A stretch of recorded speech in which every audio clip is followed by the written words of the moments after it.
schools that were thought of and have changed very little since the 19th century. We live in the 21st century, but they will see the 22nd century. So it's not a really fair question of ours because that's a long list for me. But if I choose one thing that I don't want to bring from a traditional school, or which we should stop doing, is we need to let the kids do authentic work. Not let them do work that is to get a grade, to pass a test, to finish a lesson, to get the credit to move on, but to actually do authentic work that matters and that will solve problems in the world. That when they are finished with the work and they're moving on, that work is left for somebody else to be looked at, to be unpacked, to be improved upon, to be remixed and reshared, and for others to add value to that work. So that's, in a nutshell, the one thing I would choose. Thank you, Sylvia. Frank, how are new educational models addressing these concerns? Tell us about it. Well, we make most schools today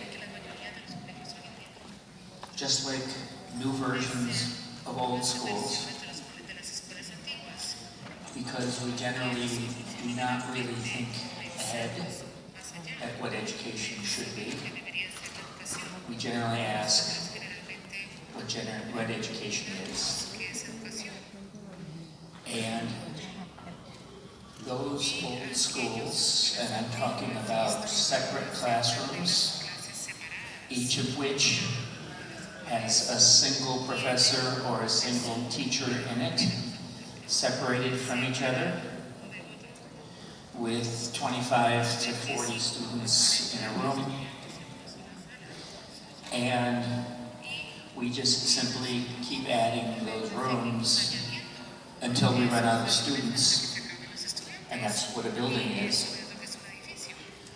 That old thinking is thinking, planning, designing that keeps people apart, and that assumes that one adult with 25 or 30 or so students locked in a room is the best way for those students to learn, and research tells us otherwise, and also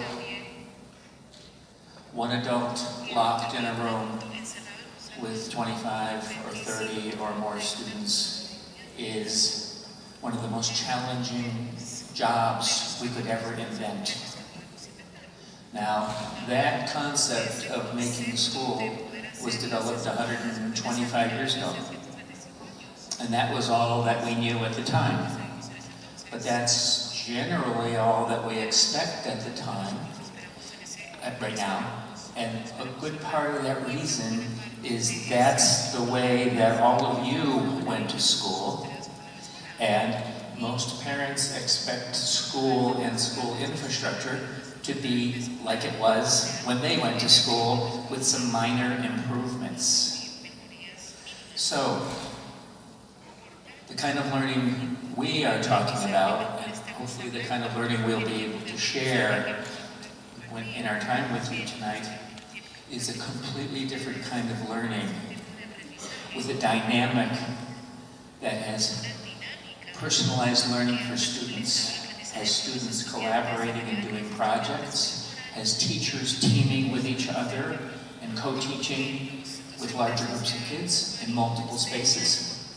All of those call for infrastructure that is different than we have been building and different from what you have grown up with.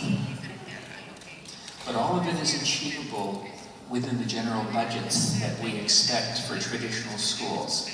We're just asking our schools and our school infrastructure to do more. Thank you, Frank. Let's watch another video.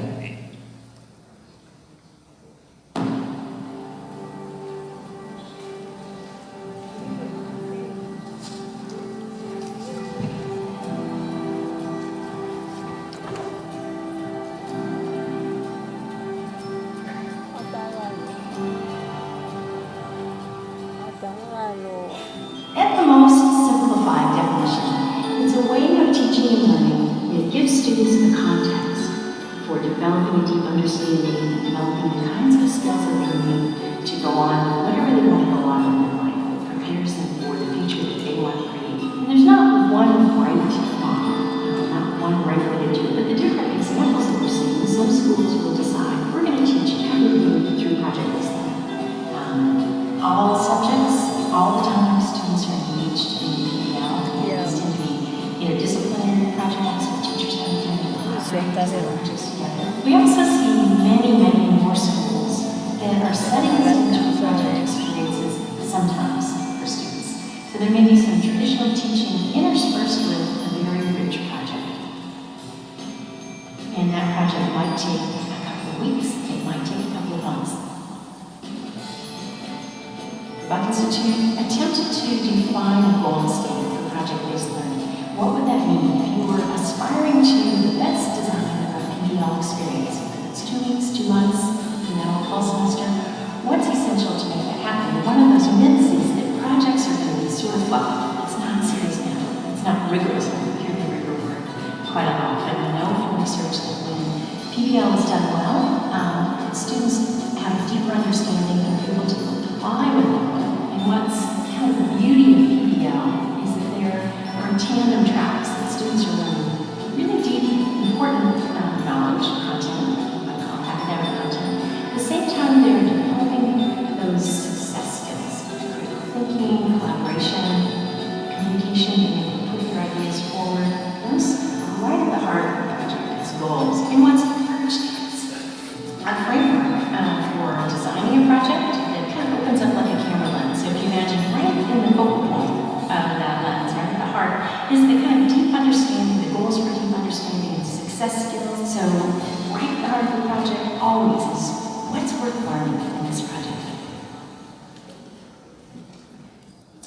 All right, Susie, you knew we were coming to you. Let's talk about project-based learning. You've dedicated the better part of your career to helping schools and educators provide high-quality project-based learning opportunities for children. This is a new educational model for some people in our community.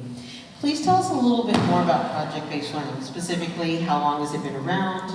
Why are more and more schools adopting this way of teaching and learning? And what does it do for students?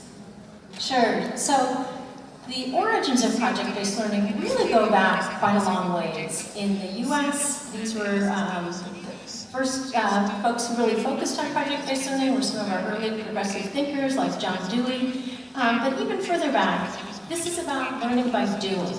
So we all know in our own lives the things that make learning most memorable. Thousands of adults have been interviewed about this. What makes learning stick for you? And it tends to be when you've done something that mattered to you, when it was really purposeful, when you had a sense of accomplishment, maybe when you had to struggle a bit, when it's not so easy, but you had to really wrestle with some ideas. So these are some of the foundational ideas that come together in the framework of project-based learning that we're seeing in all kinds of communities around the world now.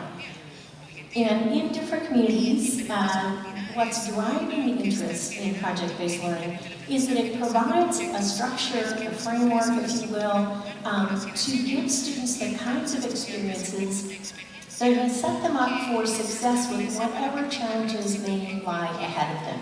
It's going to give them those real-life experiences that they don't have to wait for. They don't have to ask that question of when will I ever need to know this, when will I ever be able to use this. Project-based learning gives them a context for needing to learn things that matter to them because there's a problem or a challenge embedded in the project that they really want to solve. So part of, I think, where we're at today